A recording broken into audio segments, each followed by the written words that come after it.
So, we're going after Negan. Star Hero... Oh, yeah, Daryl's Nightmare, I remember this one. Star Hero is Governor. He gives you a boost to the supplies and everything that you receive, but he doesn't do anything to help you become more combat capable. So, he's definitely one of those heroes where I'd be... If you get to a certain point in this, and then you start struggling, just ditch him, because he doesn't help you fight any better. I'm going to have Daryl. Seems suitable, doesn't it? And you may have noticed his leadership trait got upgraded with that last patch. And of course, if you have the heirlooms going with it, yeah, it can boost those abilities even further. He might actually be useful now. Yumiko is bringing up the rear with the Sea Storm. Let's swap that. And let's get to it. So we're running the gauntlet here. Daryl's Nightmare.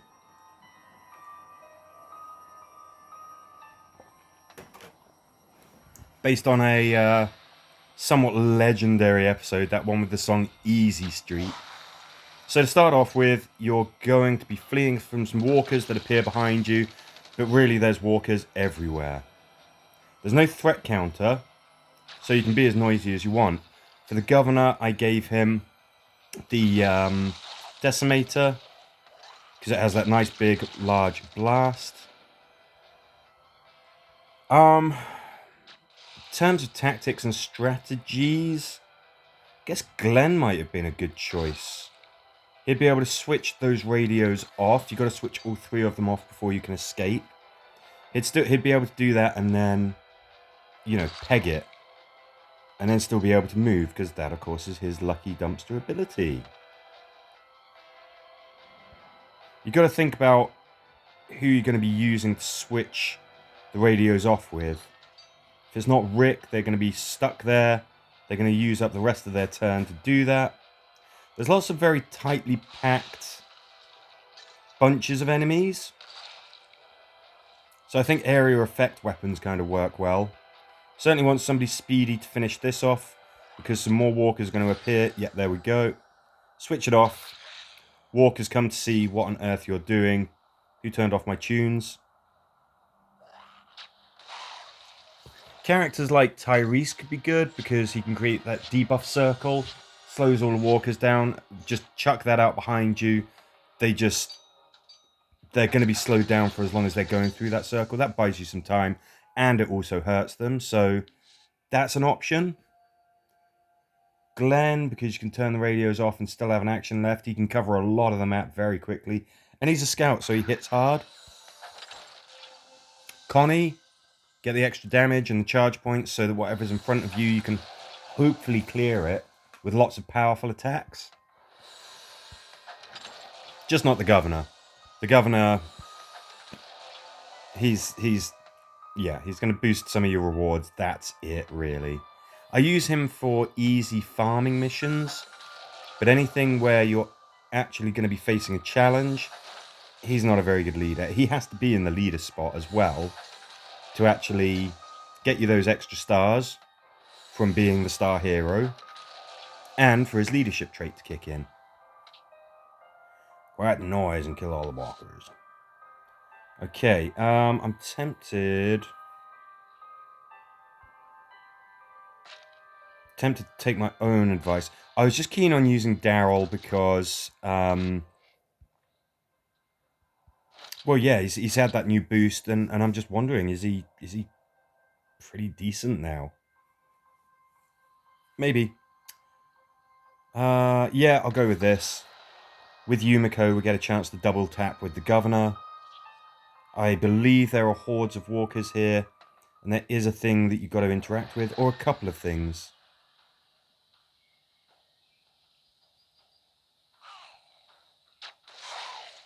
So, it's kind of the easiest way of doing that.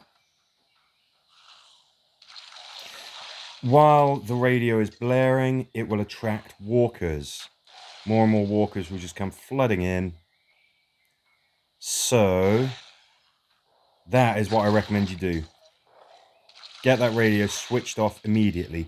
Otherwise, you're going to have massive hordes of walkers coming at you every single turn. They're kind of funneled, which is good. They're all bunched together. So if you've got area effect weapons, that's good. Something like that shotgun that I gave Daryl, which has a wide spread and it sets them alight. It's pretty good as well. Tyrese, very useful. Beth, yeah, sure, you're going to create those debuff circles and it's going to ensnare a lot of walkers all at once, but they just keep on pouring out. You really, really want to get rid of those ones that are in front of the door and do that. Get Glenn to just switch it off and then run back and he's perfectly safe. That's another thing that I'm seeing. You're getting heirloom tokens as rewards. Whether those are worth spending on Daryl now, I don't know. They use Guardian Carol tokens as well, which is frustrating because Guardian Carol is amazing. But Daryl did get an improvement, so kill the spiked walkers and get out. I don't think this is really a place for Glenn.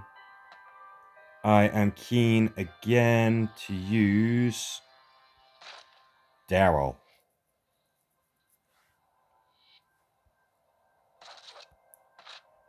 I don't think we've got quite the same grouping. So he gets the 7mm Harrier. And I'm in the process of re-rolling his stats because he might actually be useful now. Pretty much all characters, I think, should have Lucky and Ruthless. At least. I can't think of anybody who doesn't benefit from those two particular skills. They're not the only good skills. But my gosh. Very useful. Now, I am looking to set this guy on fire. We're only in the early stages, so, you know, nothing's too tough for us at the moment. Where's that other walker? Where's the other... Let's just kill the tough walker. There's got to be another one somewhere, right? Okay, the graphics are a little bit hard to see, but yes, that is a walker. Okay, so it says kill the tough walker, but there are tough walkers. And then you're going to be opening this door. Yumiko, I think, is a very good choice for this because if you are attacking something and the person opening the door is within range and line of sight of that thing, they will attack it too. Didn't happen there because we just killed it instantly, but that soon changes. As soon as difficulty ramps up and things don't die to just one shot,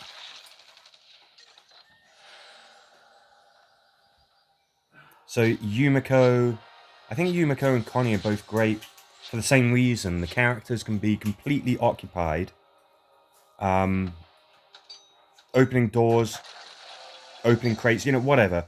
Just basically not able to use their actions. They can still react, they can still do stuff if you have Yumiko standing next to them and shooting, or if it's Connie. She can be opening a door. As long as everybody winds up cuddled up next to her, they still get those charge points and that extra damage that her leadership trait does.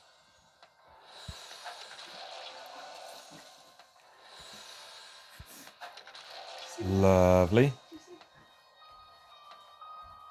And again, we're getting those extra stars because we've got the governor as the leader. But he doesn't do anything to enhance your combat capability. Doesn't make you able to take on tougher missions and survive them. So, yeah, don't feel too bad if you want to ditch him. What do we get? Oh, great. Oh, I've got to kill some walkers with bruisers. Okay, we'll do that.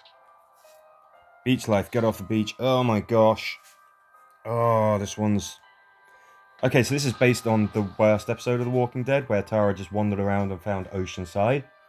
And Heath vanished and nobody cared, which was odd.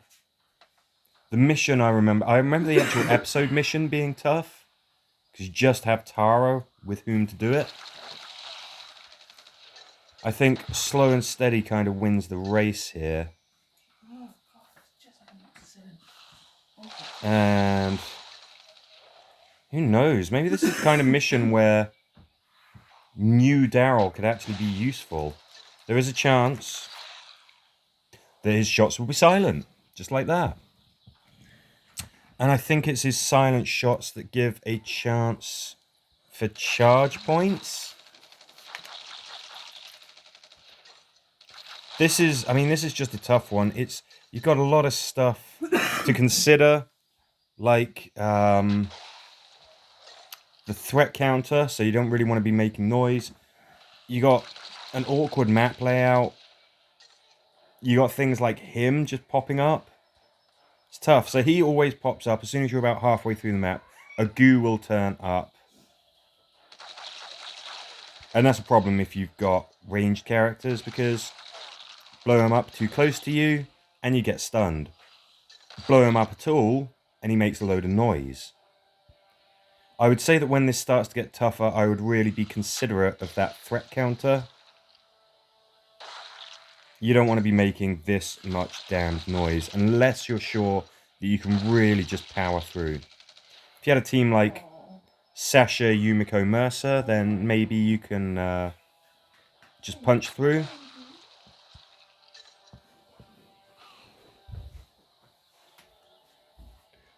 Otherwise, yeah, you might want to go for the stealthy choice. It's a tough set of missions, this one. Negan's really put up a challenge.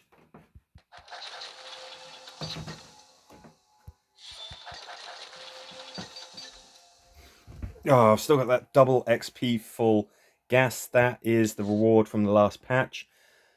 I didn't mean to activate it yesterday. I recommend today being the time that you activate it.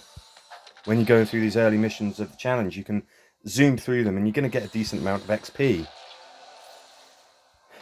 You want to get at least 610 stars to get the maximum amount of seasonal event tokens. And then, of course, you've got to do the daily event. You've got to do the distance as many times as you can with the reward booster activated. And, of course, buy any seasonal event tokens that turn up in the trade goods shop. But you can get more seasonal event tokens than you need to win everything from the event without spending any money. Okie dokie.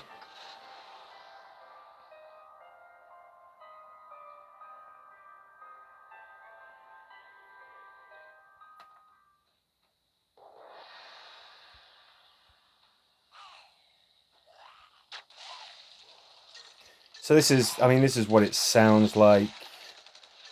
Kind of a bit of a last stand kind of thing going on right here. So something that would help is knowing when the walkers are triggered. I think that once you've cleared the map of the walkers that just appeared, some more will turn up. So I kind of like to do this. Wait until you're at the start of your next turn before you kill everything. Oh, he's too close. Okay, fine.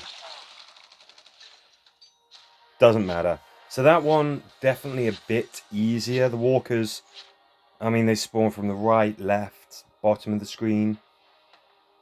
Any weapons that will slow them down, very useful. Setting them alight, you don't really have much time for the fire to work, but any extra damage is better than nothing. Anything that covers a large area, I guess. There's no threat counter to worry about, so... But yeah, slowing them down, using characters maybe that can cause unusual damage, like Mercer. If it's on a hard difficulty setting, it's going to be a lot tougher than that just was. And again, this is a tough set of missions, and we've got a dreadful star hero for the leader. No, they survived the horde. Oh, this is the one with Rick and Negan.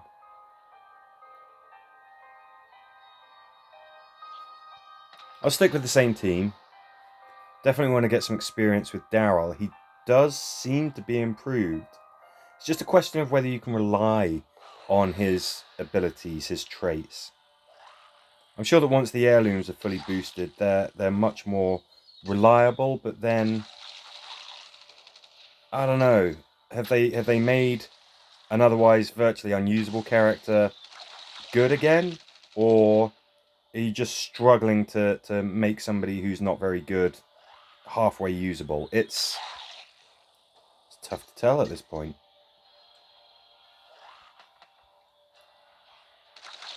No, that was a charge attack. I wanted to use Yumiko's. Okay, all right, fine. Must have misclicked. So you've got a tank that you're going to have to deal with. It's kind of an open area, but it's not a huge area. Got lots and lots of walkers that you've got to deal with, and then we're going to have to fix that RV. So this is the first episode after Abraham and Glenn are taken out.